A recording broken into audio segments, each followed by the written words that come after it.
Hi hello friends, welcome to Janu Prasad mini blogs. చూసారుగా, ముందుగా మటన్ని మనం శుభ్రంగా కడిగి పెట్టుకోవాలి. అలానే కుక్కర్ పెట్టి అందులో కొంచెం పసుపు, కొంచెం సాల్ట్ వేసి ఒక 4 విజిల్స్ 5 విజిల్స్ వచ్చే వరకు పెట్టుకోవాలన్నమాట. ఇప్పుడు మనం టమాటోలో ఒక్క ఆనియన్ వేసి ప్యూరీ చేసుకుంటున్నాను, ఎందుకంటే ఆనియన్ ఒకటి వేస్తే పచ్చి స్మెల్ రాదన్నమాట. ఇప్పుడు కర్రీకి కావాల్సిన ఇంగ్రీడియంట్స్ రెడీ చేసుకుందాము. చూసారు కదా ఫ్రెండ్స్, మీరు నా ఛానల్ని ఫస్ట్ టైం చూస్తున్నట్లయితే సబ్స్క్రైబ్ చేసుకోండి. అలానే నేను చేసే వీడియోస్ మీకు నచ్చినట్లయితే మీ ఫ్రెండ్స్ అండ్ ఫ్యామిలీ మెంబర్స్కి షేర్ చేయండి. చూసారుగా,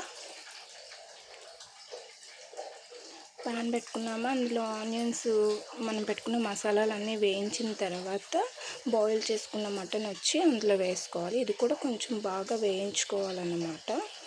వేయించుకున్న తర్వాత మనం గరం మసాలా అలానే మటన్ మసాలా కొంచెం వేసుకోవాలి.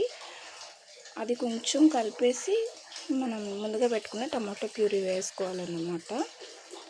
చూసారుగా,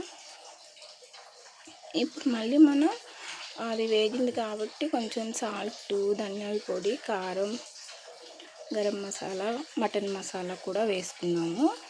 చూసారుగా, ఇదంతా వన్స్ కలుపుకున్న తర్వాత 2 గ్లాసెస్ వాటర్ వేసుకోవాలి. చూసారు కదా, 2 గ్లాసెస్ వాటర్ వేసుకోవాలి. ఇదంతా బాయిల్ అయిపోయింది. Thank you for watching friends. Like, share, subscribe.